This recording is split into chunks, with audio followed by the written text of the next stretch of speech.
नमस्कार दोस्तों, आप सभी का स्वागत है हमारे YouTube channel BCS basic physics में। आज के इस वीडियो में आप देखेंगे कक्षा 12 के टॉपिक विद्युत क्षेत्र के एकांक आयतन में संचित विद्युत ऊर्जा।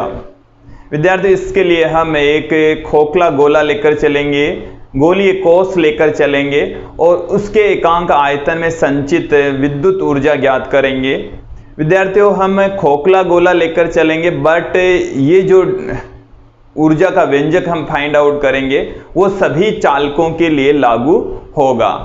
देखिए विद्यार्थियों, हम एक स्मॉल r त्रिज्या का खोखला गोला लेते हैं। हमारे पास में ये कोई गोला है जिसकी जो रेडियस है वो स्मॉल r के तुल्य है। गोले की जो रेडियस है वो स्मॉल r के इक्वल है और इस गोले पर पहले से ही कोई आवेश उपस्थित है। हमने आवेश दे रखा है, खोखला गोला है तो इसकी सतह पर ही आवेश विद्यमान है। आवेश सतह पर पहले से ही विद्यमान है। अब देखिए विद्यार्थियों, विद्युत क्षेत्र में एकांक आयतन में संचित ऊर्जा हम फाइंड आउट करेंगे। हमने स्मॉल r त्रिज्या का गोला लिया है और इस गोले पर आवेश पहले से ही मौजूद है और इन आवेशों के द्वारा सतह पर बल लग रहा है, दाब उत्पन्न हो रहा है। सर्वप्रथम तो हम बात करेंगे दाब कितना है, बल कितना है। हमने बल का व्यंजक भी देखा अभी और दाब का व्यंजक भी देखा। हम जानते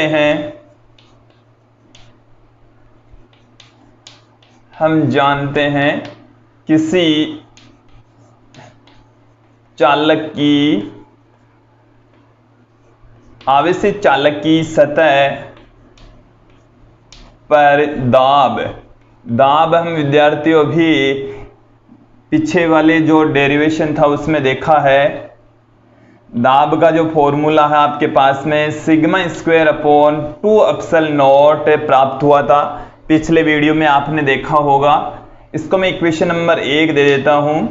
अब देखिए, गोलीय कोष की सतह पर लगने वाला बल, गोलीय कोष की सतह पर लगने वाला बल बराबर विद्यार्थियों होता है P इंटू ए। दाब का जो फॉर्मूला होता है F अपॉन में A होता है, यहां पर F बराबर आ गया P इंटू ए और यहां पर जो F है, P की वैल्यू तो है sigma square upon 2 epsilon not और A है इस गोलीय कोष का क्षेत्रफल जो कि 4 पाई r स्क्वायर के तुल्य होगा। इसको मैं देता हूं इक्वेशन नंबर 2। यहां तक आप लोगों को समझ में आ गया होगा। अब देखिए विद्यार्थियों, हमारे पास में जो गोलीय कोष है इसमें संचित ऊर्जा हमारे को फाइंड आउट करनी है। तो देखिए, इस गोलीय कोष को हम एक अतिरिक्त आवेश और देंगे और उस आवेश को देने में हमें कार्य करना पड़ेगा। इस पर पहले से ही धनावेश मौजूद है। अब हम इसको कोई अतिरिक्त आवेश और देंगे। अल्पांश आवेश यदि और दिया जाता है तो जब इसको आवेश देंगे तो आवेश पहले से ही मौजूद है, उनके बीच में प्रतिकर्षण बल लगेगा और प्रतिकर्षण बल के विरुद्ध हमें कार्य करना पड़ेगा और वही कार्य है वो विद्युत ऊर्जा के रूप में संचित हो जाएगा। तो विद्यार्थियों, हमारे को इस गोले को आवेश देने में किया गया कार्य फाइंड आउट करना है। देखिए विद्यार्थियों, गोले को आवेश देने में किया गया कार्य, देखिए हम गोले को आवेश देने में किया गया कार्य ज्ञात करेंगे। अब देखिए क्या कार्य कितना होगा, उसके लिए जैसे ही हम इसको आवेश देंगे तो पहले से आवेश मौजूद है, आवेश की मात्रा बढ़ेगी और आवेश की मात्रा बढ़ने पर इसका जो आकार है वो थोड़ा सा बढ़ जाएगा, उसकी रेडियस है वो थोड़ी सी बढ़ जाएगी। हमने थोड़ी सी बड़ी सी दिखाई है ताकि आप लोगों को समझ में आ सके। पहले जो रेडियस थी और अब जो रेडियस है उसमें जो डिफरेंस आया है वो हम dr कंसीडर कर लेते हैं। अब जो रेडियस है r प्लस dr कंसीडर कर लेंगे। ये इतना जो भाग है वो इसका बढ़ गया है, इसका जो आयतन है उसमें भी वृद्धि हो जाती है, उसकी रेडियस बढ़ जाती है, रेडियस बढ़ेगी तो इसका आयतन भी सीधी सी बात है बढ़ जाएगा। तो देखिए विद्यार्थियों, जब हमने आवेश दिया तो गोले पर आवेश देने में हमारे को कार्य करना पड़े, वही कार्य है वो ऊर्जा के रूप में संचित हो जाएगा। जब आवेश दिया तो इसके आकार में वृद्धि हुई, त्रिज्या में वृद्धि हुई। तो देखिए विद्यार्थियों, हम कार्य ज्ञात करेंगे। अल्पांश आवेश देने में जो किया गया कार्य है वो भी अल्पांश की फॉर्म में ही लिखा जाएगा। तो कार्य को हम dw से पुट कर रहे हैं विद्यार्थियों। कार्य बराबर होता है बल गुणा में विस्थापन। तो बल तो लग रहा है F और विस्थापन इसमें आ गया है, सतह का जो विस्थापन है वो dr विस्थापन आ गया है विद्यार्थियों। और जो समीकरण 2 है उसको उपरोक्त समीकरण में हम पुट कर देंगे। समीकरण 2 को उपरोक्त समीकरण में रखने पर, उपरोक्त समीकरण में रखने पर, तो यहां से dw इक्वल टू हमारे पास में आ गया, ये वाली वैल्यू सारी एज इट इज यहां पर पुट कर देंगे। तो sigma square upon 2 epsilon not 4 pi r square into dr।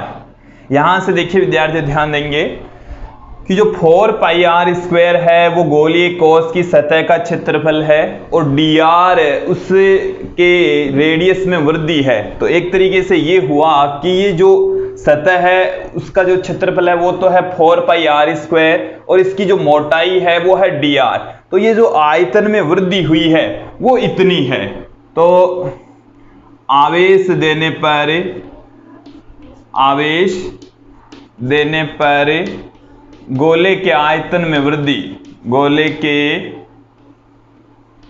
आयतन में जो वृद्धि है वो हमारे पास में है dv बराबर पृष्ठीय क्षेत्रफल को यदि मोटाई से हम मल्टीप्लाई कर देते हैं तो आयतन आ जाएगा। तो यहां पर जो पृष्ठीय क्षेत्रफल है वो तो है 4 पाई r स्क्वायर और मोटाई है dr।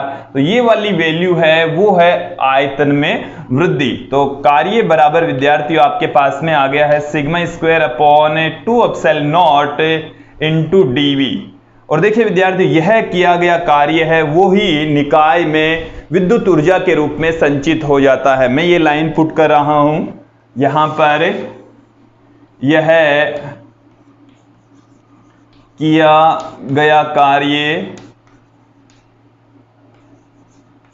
निकाय में, और यहां पर निकाय गोला है, निकाय में विद्युत ऊर्जा के रूप में